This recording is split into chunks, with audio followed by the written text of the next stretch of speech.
સુરત મહાનગરપાલિકાના transport chairman દ્વારા કાર્યવાહી કરાઈ છે। સિટી બસમાં ટિકિટ કૌભાંડ બાદ કાર્યવાહી કરવામાં આવી છે।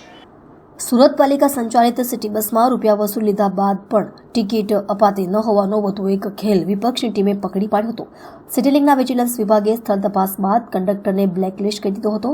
સ્ટેશનથી પાંડેસરા જતી બસમાં મુસાફરો પાસેથી રૂપિયા વસૂલ લેવાય છે, પરંતુ કંડક્ટર ટિકિટ આપતા નથી અને રૂપિયા ખિસ્સામાં નાખતા હોવાની ફરિયાદ મળતા વિપક્ષ નેતા પાયલ સાકરિયાએ ટીમ સાથે આ ભોપાળું પકડવા બુધવાર સવારે બસમાં મુસાફરી કરી હતી અને સમગ્ર કૌભાંડ સામે આવ્યું હતું।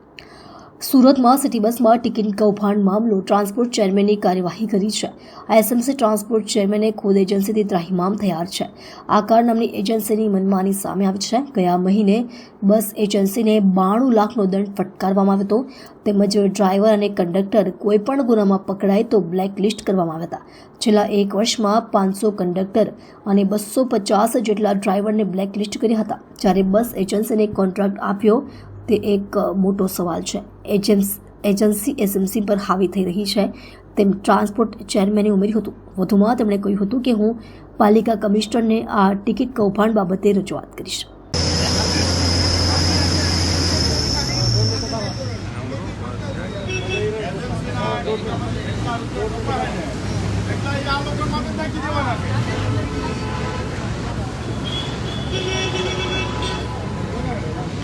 આજે અમે સવારથી બધા જ કોર્પોરેટરો અલગ અલગ રૂટની વિઝિટમાં હતા। ઘણા બધી ફરિયાદો આવતી હતી કે અમારી પાસેથી પૈસા લઈ લઈશું પણ ટિકિટ નથી આપતા।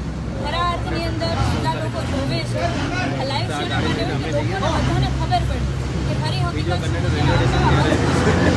આજે જેટલા લોકો જોવે છે બધાને કહું છું કે જ્યારે આપણે સિટી બસ બીઆરટીએસ બસ કોઈ પણ બસમાં ચડીએ આપણે 20 રૂપિયા ચૂકવવાના થતા હોય ને આપણી પાસે 10 રૂપિયા લઈ લે કે મેં ટિકિટ નથી આપી। ખરેખર આપણને એવું લાગે આપણને ખૂબ સસ્તું પડ્યું, પણ આપણને સસ્તું નથી પડતું। કરોડો રૂપિયાનો કોન્ટ્રાક્ટ કોઈ કંપનીને આપવામાં આવે છે કે જે બસ ચલાવે છે।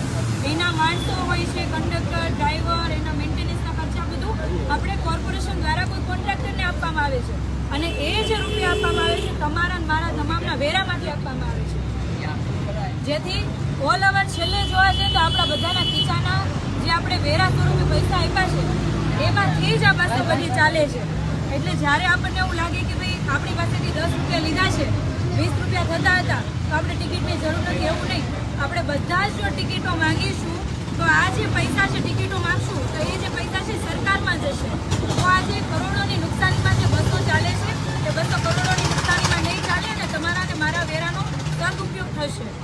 અને આમાં કેવું થશે કે આપણે બધા જો જાગૃત નહીં થઈએ, આપણે બધા બોલીશું નહીં તો છેલ્લે ફાયદો માત્ર ને માત્ર કોન્ટ્રાક્ટરને થશે, તમારા અને મારા બધાના ખીચા ખાલી થશે। એટલે આ બાબતે આપણે બધાએ જાગવાની જરૂર છે। બધાને હું કહું છું કે આખા સુરતની અંદર કોઈ પણ સિટી બસમાં બેસો, બીઆરટીએસ બસમાં કોઈ પણ બસમાં બેસો, જો એનું મશીન બંધ હોય તો એવું નિયમ છે કે મશીન બંધ હોય ટિકિટ ના આપે તો આપણે પૈસા આપવાના નથી। એટલે કોઈ પણ એવું કે કંડક્ટર મશીન બંધ છે તમે પૈસા આપી તો કોઈ પૈસા ના આપશો, કારણ કે બધા પૈસા કંડક્ટરના ખીચામાં જશે અથવા તો એના કોન્ટ્રાક્ટરના ખીચામાં જશે।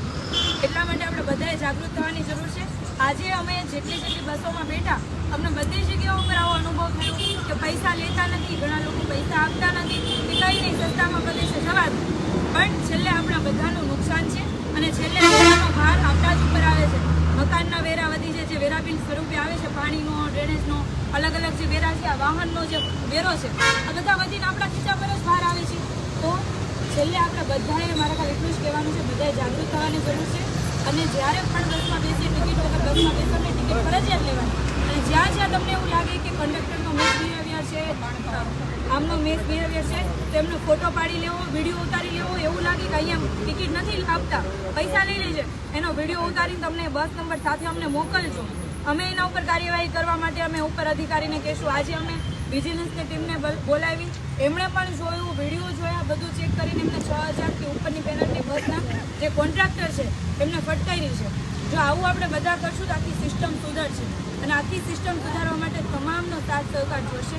બધાએ સાથ સહકાર આપો એવી આશા સાથે ફરી વખત તમને બધાને વિનંતી કરું છું, રિક્વેસ્ટ કરું છું કે જ્યારે પણ આપણી બસનો ઉપયોગ કરીએ, આ બસ આપણા જ પૈસાની ચાલે છે, આપણા જ પૈસામાંથી કંડક્ટરને અને ડ્રાઈવરને બધાને પગાર ચૂકવાય છે।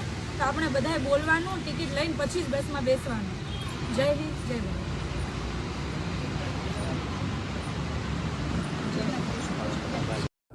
નમસ્કાર, સોમનાથ મરાઠે. ગત રોજ એક કંડક્ટર બાબતની જે ફરિયાદ અમને પણ મળી છે, હું જણાવવા માગું છું, હું જ્યારથી ચેરમેનનો આ પદભાર લીધો છે ત્યારથી આપણે આ શહેરમાં ઝીરો એક્સિડન્ટ પોલિસીનો આપણે અમલ કરાવ્યો છે અને તે અમલ અમે લાવ્યા પણ છે. હું દરેક મતલબ અલગ અલગ સ્થાનકોની બસ સ્થાનકોની અલગ અલગ રૂટ પર અલગ અલગ ડેપોમાં હું પોતે વિઝિટ કરતો હોય છે અને કરોડો રૂપિયાના આજ દિન સુધી કોઈએ ફાઇન કર્યા નહીં એટલા ફાઇન હું કર્યા છે. અને જે કંડક્ટરો જે ચોરી કરતા હોય છે, અમે આશરે 1000 જેટલા કંડક્ટર અને ડ્રાઈવર હમણાં સુધી બ્લેકલિસ્ટ કરી ચૂક્યા છે. પરંતુ કંડક્ટર ડ્રાઈવરને બ્લેકલિસ્ટ કરવાથી હું સમાધાનમાં આવવાવાળો ચેરમેન નથી. જે એજન્સી આપણી પાસે કામ કરી રહી છે, ફેર કલેક્શન એજન્સી, અગાઉ પણ મારા આ સિટી લીગના વડા સાથે વાત થઈ હતી અને એક કંડક્ટર ચોરીમાં પકડાય તો એને 50,000 તુરંત જ એને એજન્સીને પણ ફાઇન કરવાનું નક્કી કર્યું હતું. ત્યારબાદ બીજી વાર પકડાય તો એને 3 લાખ રૂપિયા, ત્રીજી વાર પકડાય તો એને 5 લાખ રૂપિયા. આજે પેલા ટેન્ડરમાં એસયુબીમાં ભલે ના હોય પરંતુ ફાઇન કરવામાં અમે કોઈ આગો પાછું જોવાના નથી. ગત મહિનામાં પણ અમે અલગ અલગ એજન્સીને, પછી એ બસ સ્થાનકની સફાઈ હોય અથવા સિક્યુરિટી બાબત હોય કે બીજી અન્ય ઇલેક્ટ્રિક ને લગતા કામોની એજન્સી હશે, ડ્રાઈવરો સિગ્નલ તોડતા હશે કે ઓવરસ્પીડ હશે અને કોરિડોરની બહાર બસ કોઈ ચલાવતા મળે અથવા તો બસ સ્થાનક પર સિટી બસ એ સ્થાનકની પાસે ના ઊભી રાખે અથવા જે કંઈક બसेस કે ડ્રાઈવર લોકેટ દેખાય તે આવી એજન્સીઓને આપણે ગત મહિનામાં પણ 92 લાખ રૂપિયાનો દંડ ફટકાર્યો. તો અમે આ વિરોધ પક્ષને હું જણાવવા માગું છું, તમે પોતે સીધું વિજિલન્સને ફોન કરો. તમે જઈને જે ચેકિંગ કરો છો, તમે ખાલી દેખાવ પૂરતું, વિડીયો બનાવવા પૂરતું, ફેસબુક પર મૂકવા પૂરતું કરો છો, પરંતુ આ શહેરને, આ જનતાને ટ્રાન્સપોર્ટેશનનો આપણે સારામાં સારો પર ડે 2.5 લાખ લોકોને આપણે જે લાભ આપી રહ્યા છે, આવનારા દિવસોમાં હજુ પણ આપણે એનો વધારવા કરવા માટેનો પ્રયાસ છે.